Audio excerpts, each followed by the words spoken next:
No. Oh, I don't know, just on my videos. Oh, voilà! Another beautiful day, more beautiful books.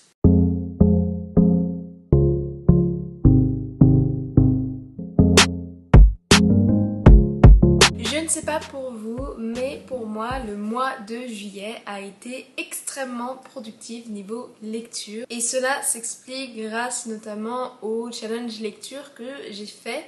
Je ne sais pas si vous avez vu ma vidéo sur ma palle de l'été, mais je vous ai expliqué que j'avais 2 challenges pour le mois de juillet. Le premier étant mon mois en VF, un challenge où je me suis forcée à lire un petit peu plus en français. Mon deuxième challenge était un challenge de lecture en équipe qui s'appelait le Mystical Cottage Challenge, organisé sur Bookstagram et qui nous incitait à lire des livres en fonction de certains thèmes. Voilà. Donc, grâce à ces 2 challenges, j'ai lu beaucoup parce que j'ai un petit côté compétitif. Il fallait que je fasse le plus de points possible tout en respectant également mes engagements personnels. Et donc, en juillet, j'ai lu 15 livres. C'est assez énorme, c'est un record pour moi et c'est un record que je ne battrai certainement pas en 2023, à voir si l'été prochain je lis tout autant. Mais voilà, 15 livres au mois de juillet, je ne m'y attendais pas et je suis toujours assez impressionnée par ce nombre. Si vous avez vu ma dernière vidéo sur mes statistiques de mi-d'année, d'habitude je tourne à 8 livres voire 6 livres par mois. Là, j'ai pas doublé, mais presque mon nombre de livres par mois, donc un petit record. Oh my god! Okay, it's happening! Everybody stay calm! What's the procedure, everyone? Donc, j'ai lu 15 livres. Parmi ces 15 livres, il y a eu un abandon et ce sera Vampire Consultant qui est disponible sur Kindle Unlimited. C'est une fantasy urbaine qui mélange Dracula avec Sherlock Holmes, je dirais. Bref, je n'ai pas aimé, j'ai pas réussi à aller jusqu'au 25% du roman et normalement avant d'abandonner, j'essaye de pousser au moins au 25% du roman. Là, j'ai vraiment eu beaucoup de difficultés à rentrer dans le livre et donc c'est un abandon. Ma chronique complète est disponible sur Goodreads si vous voulez aller voir mon avis. Donc voilà, donc vu qu'il y a un abandon, c'est dans tout et pour tout 14 livres lus et terminé. Si on regarde un peu plus en détail, ça veut dire 2 livres avec 2 étoiles, 5 livres avec 3 étoiles et 7 livres avec 4 étoiles. Il n'y a aucun favori en juillet, mais vu la notation, on a quand même une majorité à 4 étoiles. Je dirais que c'est un mois de lecture qui a été productif et également assez bon en termes de qualité. Et dans ces 14 livres lus et terminés, il y a 7 livres français. Défi relevé pour moi du coup, car j'ai pu un petit peu attaquer ma palle d'auteurs français et prendre le temps aussi de découvrir des nouveaux auteurs. À cause du grand nombre de livres lus en juillet, j'ai pris la décision de ne pas vous présenter chacune de mes lectures, mais me concentrer sur certains livres, principalement ceux lus en français. Je ne vais pas non plus vous montrer tous les livres pour lesquels j'ai mis 4 étoiles, parce qu'il y en a certains que je vais vous présenter dans une autre vidéo un petit peu plus thématique, notamment les romances lues cet été. Il m'en reste encore 2 à lire sur août avant de pouvoir faire cette vidéo, mais voilà. Rentrons dans le vif du sujet et le premier livre que je veux vous présenter, c'est L'Arpenteuse des rêves d'Estelle Faye, un livre que ma petite sœur m'a offert il y a de ça plusieurs Noëls et que j'ai enfin lu. Dans L'Arpenteuse des rêves, on suit Mireille, une arpenteuse, c'est-à-dire une personne qui peut visiter le rêve des autres. Mireille, elle n'est pas très fan de son don car c'est un don qui est vivement recherché et du coup plusieurs personnes veulent utiliser Mireille pour ce don et donc elle arrête de l'utiliser et elle se concentre sur sa petite famille. Sauf que, il y a une sorte de pollution quelque peu étrange qui se met à apparaître dans les bas-fonds de la ville, là où Mireille habite, et qui commence à menacer sa famille. Et il semblerait que seule Mireille puisse résoudre le mystère avec son pouvoir quelque peu particulier. On a ici un joli roman jeunesse qui parle de famille trouvée mais également d'écologie. Une bonne partie du roman porte sur cette étrange pollution et sur comment l'activité de l'homme peut nuire à la nature et à quel point il est important de trouver parfois un bon équilibre, un juste milieu entre l'activité humaine et le respect de la nature. J'ai également beaucoup aimé l'univers que met en place Estelle Faye. Je trouve l'idée d'arpenteuse et de pouvoir visiter le rêve des autres assez intéressante. Ce serait encore plus cool si elle nous avait donné quelques clés pour analyser les rêves de tout un chacun. Dans le roman, les rêves sont assez littéraires. Les choses qui se passent sont tangibles et réelles. Donc voilà, peut-être qu'il aurait été intéressant qu'elle intègre dans l'histoire une sorte de langage de rêve. Bon, c'est pas le cas. Un autre point que j'ai beaucoup aimé, c'est le petit groupe de personnages qui tournent autour de Miri et les relations qui sont très fortes. Et j'aime toujours les histoires avec des nouvelles familles. Et dans ce roman, on a vraiment un petit groupe qui est extrêmement soudé et qui est là pour l'autre. Qu'importe la raison, qu'importe les secrets, qu'importe le danger, et c'est assez beau. Ma seule critique de ce roman, c'est pour moi les dynamiques sociales qui ont été un petit peu trop simplifiées. Même si ça sert à l'intrigue, je trouve assez dommage qu'on oppose les riches insouciants aux pauvres petits rejetons de la société. Voilà, ça sera ma critique. Ça aurait été très intéressant de voir ce discours d'écologie, mais également cette avarice humaine qui est propre à l'humain se propager dans toutes les strates de la population et d'avoir un meilleur mélange, on va dire, des opinions et des personnages. Nos personnages sont principalement pauvres, des bas-fonds de la ville. Donc voilà, j'aurais aimé un petit peu moins de simplification sur ce point-là, mais c'est vrai que ça aide pas mal à l'histoire.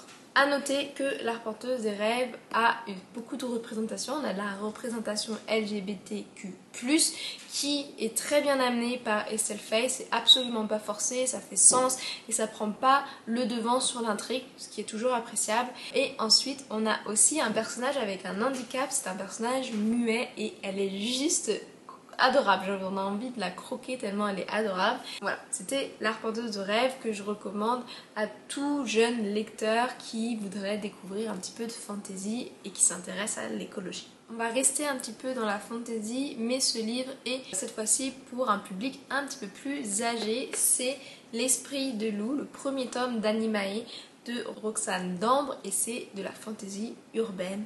On adore. Alors, dans ce premier tome, on suit Lou, une jeune métamorphe ou Darewolf, et j'espère, Roxane, que je prononce ça correctement, qui décide d'infiltrer les services secrets français. Elle le fait avec un but très précis. Il semblerait qu'il y ait un danger inconnu qui menace tout son clan, et donc elle pense qu'en étant au cœur des services secrets français, elle pourrait identifier cette menace mais également garder l'anonymat de son clan et donc les protéger face aux humains. Alors Roxane Dambre, c'est une autrice que j'ai lue auparavant avec la série Scorpie qui m'avait été recommandée par un Black Book Story ou bébé et c'était une série que j'avais énormément aimée et donc naturellement je me suis tournée vers les autres séries de cette autrice. Comme toujours, j'ai été captivée par l'univers qui est mis en place. On a toute cette petite espèce de métamorphe qui, pour une fois, merci Roxane, n'est pas des loups-garous. Personnellement, j'en ai un petit peu marre des loups-garous à toutes les pages, donc c'est quelque chose de quand même bien différent, mais elle nous donne suffisamment de détails pour leur donner vie et les rendre saisissants sur la page. Et j'ai également beaucoup adoré le fait qu'on parle de services secrets français et pas américain ni anglais, et ça aussi ça fait du bien parce que j'ai l'impression qu'on romantise très facilement les services secrets étrangers et pas tant nos propres services secrets. Donc voilà. Roxane Dambre d'ailleurs les romantise très bien, mais elle a trouvé le parfait équilibre entre des exagérations et des simplifications, je pense, de ce qu'est le service secret français et des détails techniques et scientifiques qui sont au top. Il n'y en a ni trop peu, ni pas assez, et ça permet vraiment à ce que l'intrigue se développe et tienne la route. Est-ce que j'ai un bémol sur ce premier tome? Eh bien oui, malheureusement, je ne suis pas convaincue à 100% par ce premier tome et c'est bien malheureux. Le petit point qui m'a dérangé, c'est la relation entre certains personnage. Lou est censé cacher son identité et faire attention du coup à ce que personne chez les humains ne la surprenne en train de se transformer. Les Direwolf est un peuple assez secret qui s'est fondu dans la population humaine. Sauf que, et là il n'y a aucun spoil parce que c'est littéralement dans la couverture, elle craque pour son supérieur. Et la relation, elle va extrêmement vite à mon goût. On est quand même sur une série où il y a 4 tomes. J'aurais vraiment apprécié voir les personnages tomber amoureux avant que l'un d'entre eux dise « je t'aime ». Voilà, j'aurais juste apprécié un petit slow burn peut-être, ou vraiment voir la relation évoluer correctement, les voir se courtiser, on perd un petit peu tout ça et c'est vrai que ça m'a un petit peu dérangée, ça m'a même sorti de ma lecture à un moment donné et il a fallu que j'aille me plaindre à bébé sur Instagram parce que j'étais un petit peu frustrée par cette manière qu'a eu l'autrice de pousser cette relation en amont. J'aime bien la romance dans la fantasy, il n'y a aucun souci sur ça, mais quand je lis des séries, j'apprécie quand ça prend le temps de se développer. Ça tombe, pourquoi pas au tome 2, j'en demande pas plus, je demande pas d'attendre la fin de la série, mais pas le premier tome. Pas le premier tome, j'aime pas ça. Dans tous les cas, je peux vous recommander Roxane les yeux fermés, que ce soit avec L'Esprit de Lou, qui reste une bonne série et vu la fin, j'ai hâte de lire la suite, mais également Scorpie, qui est une trilogie extra pour moi. Ok, on laisse de côté la fantasy pour l'instant et on va parler de 2 romans contemporains qui m'ont beaucoup marqué. Le premier, c'est Chanson douce de Leila Slimani. C'est une sorte de thriller psychologique, c'est d'ailleurs plus psychologique que thriller. Le récit commence sur 2 enfants en bas âge qui sont assassinés par leur nourrice Louise et les corps sont découverts par la mère Myriam. Voilà, c'est assez sinistre comme histoire, je vous le cache pas du tout. La première phrase d'ailleurs du roman, moi ma prise de cours, j'ai dû poser le livre pendant 20 minutes avant de continuer, c'est, première phrase, le bébé est mort. Point. Je vais vous lire un petit peu plus. Le bébé est mort. Il a suffi de quelques secondes. Le médecin a assuré qu'il n'avait pas souffert. On l'a couché dans une housse grise et on a fait glisser la fermeture éclair sur le corps désarticulé qui flottait au milieu des jouets. Voilà, c'est comme ça que ce livre commence. La description de cette scène est extrêmement clinique et on se demande un peu pourquoi on a ouvert ce livre. Pourquoi est-ce que j'ai voulu lire ce livre? C'est la question que je me suis posée pendant une bonne partie du bouquin. Mais une fois que l'élément dramatique est posé dès la première page, on n'est plus un petit peu dans le suspense. Quand est-ce que ça va se faire? Quand est-ce qu'elle va passer à l'acte, etc. On sait ce qui se passe. Les enfants meurent. Donc il n'y a aucune surprise. Et d'ailleurs, du coup, Leila Slimani, au lieu de nous raconter toute l'enquête et le procès, elle a un petit peu fait l'inverse, elle nous donne l'élément dramatique et ensuite elle nous envoie plusieurs mois en arrière au moment où cette nourrice Louise entre dans la famille et comment une relation de codépendance va se créer entre Louise et les parents de cette famille semi-bourgeoise. Leila Slimani dans ce roman, elle ne condamne pas tant que ça le crime, il n'y a pas trop de jugement qui est porté dessus vu qu'on se concentre sur les événements antérieurs au meurtre. A l'inverse, elle va s'intéresser à la figure maternelle et à sa pluralité. On a Louise, cette nourrice, qui essaie d'une certaine manière de remplir le rôle un petit peu archaïque qu'on donne encore parfois aux femmes, qui est celui de mère, épouse et ménagère.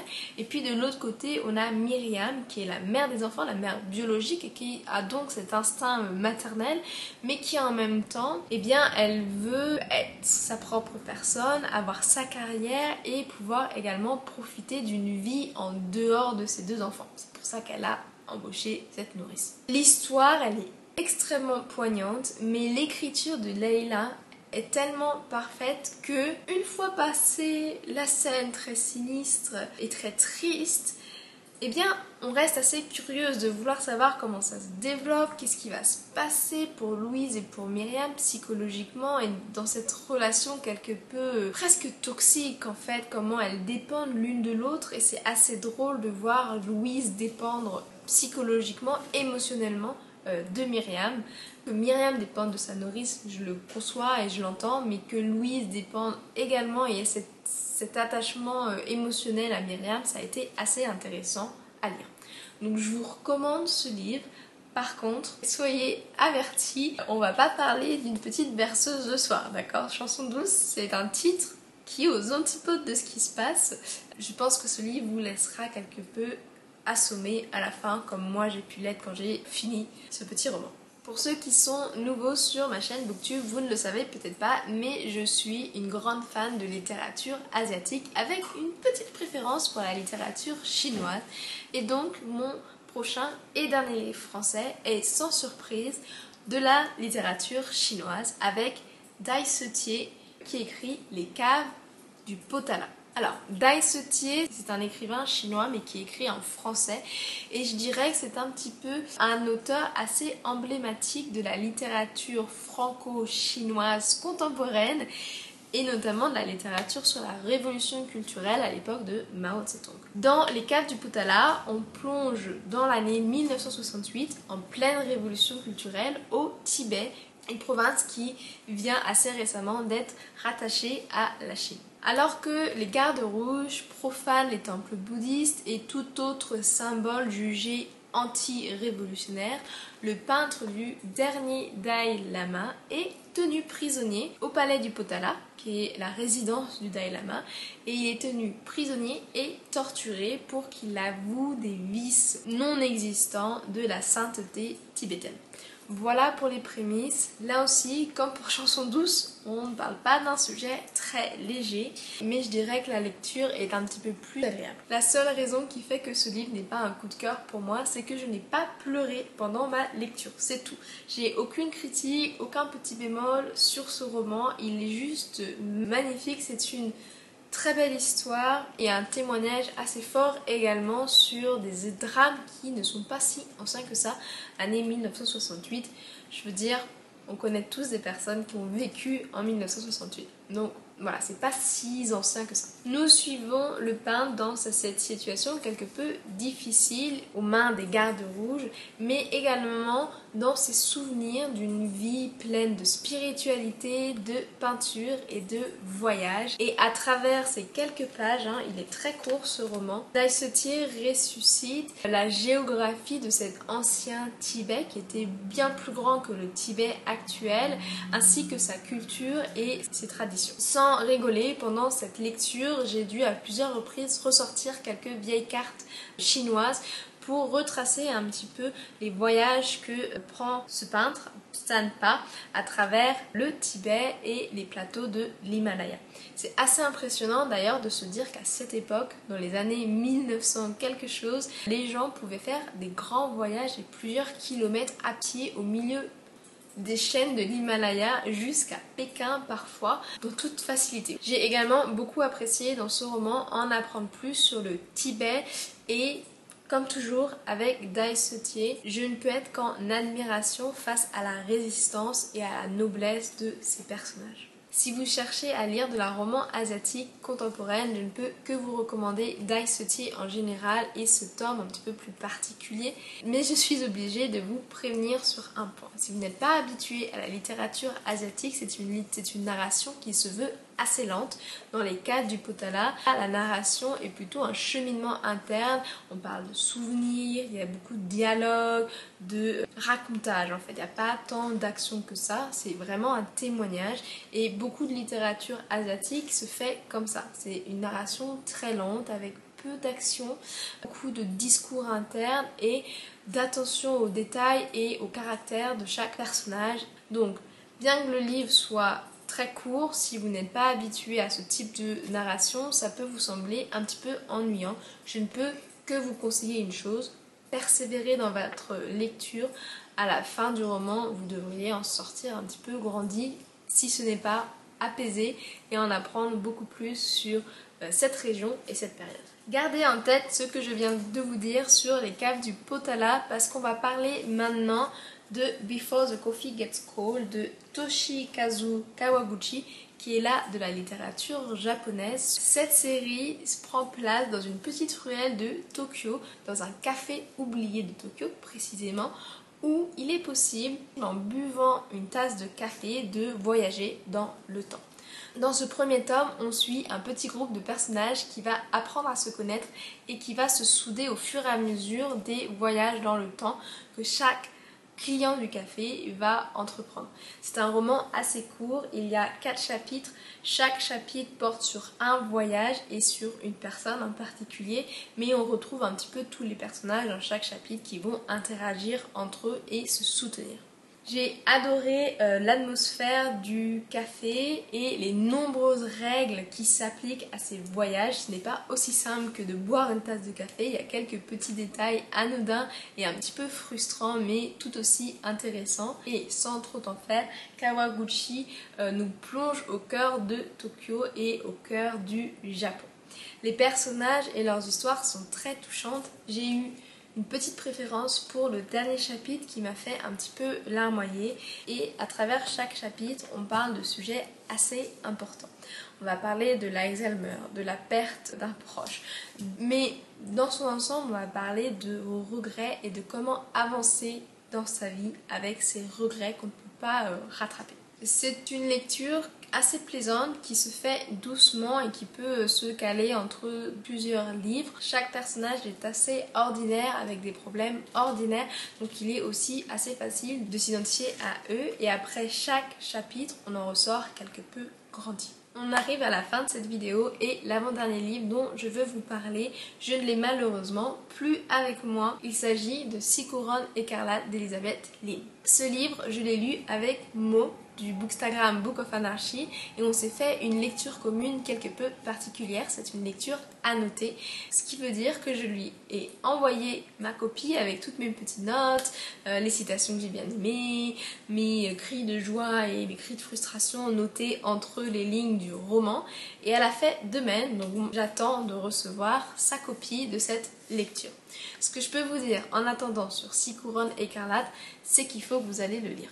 On est dans la littérature asiatique là aussi, et dans un savant mélange de plusieurs contes occidentaux, mais dans un setting assez oriental, et ça veut dire que les personnages et les intrigues sont assez rattachés à cette culture asiatique. On suit Shiori, notre personnage principal, qui est la plus jeune fille d'une fratrie de 7, et un jour, en voyant ce qu'il ne faut pas voir et en disant ce qu'il ne faut pas dire, elle s'attire les foudres de sa belle-mère qui décide de lancer une malédiction sur Shiori et ses 6 frères. Donc tout au long du roman, on suit Shiori qui va essayer de lever cette malédiction et de permettre à ses frères de redevenir humains. Ils ont été transformés en grues, d'où le titre du roman.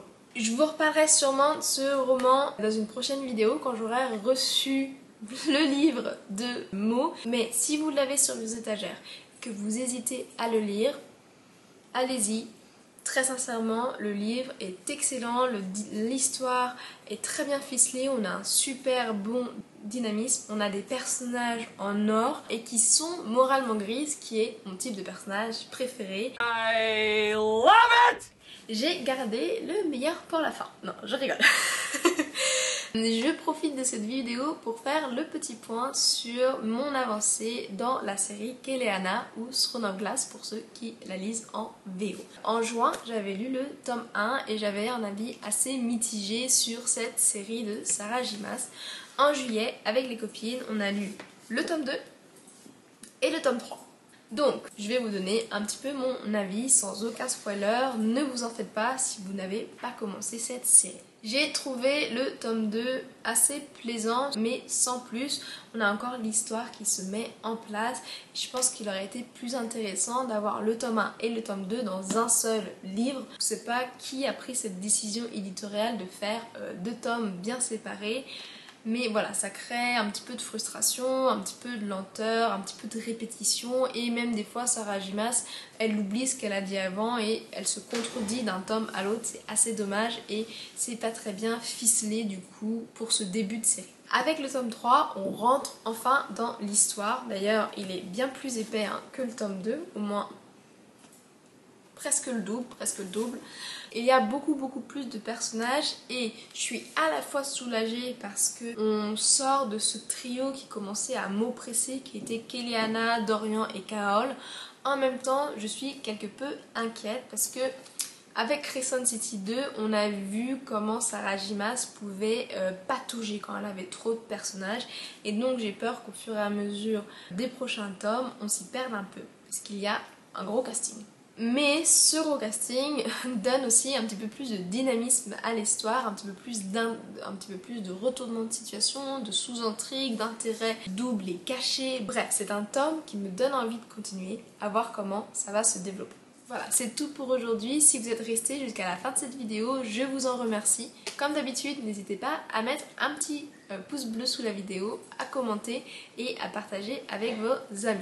Profitez-en d'ailleurs pour me mettre dans les commentaires quels ont été les livres que vous avez lus en juillet, vos coups de cœur et vos petites déceptions. Je vous souhaite de bonnes lectures pour la semaine qui arrive et puis on se retrouve pour une prochaine vidéo. Ciao!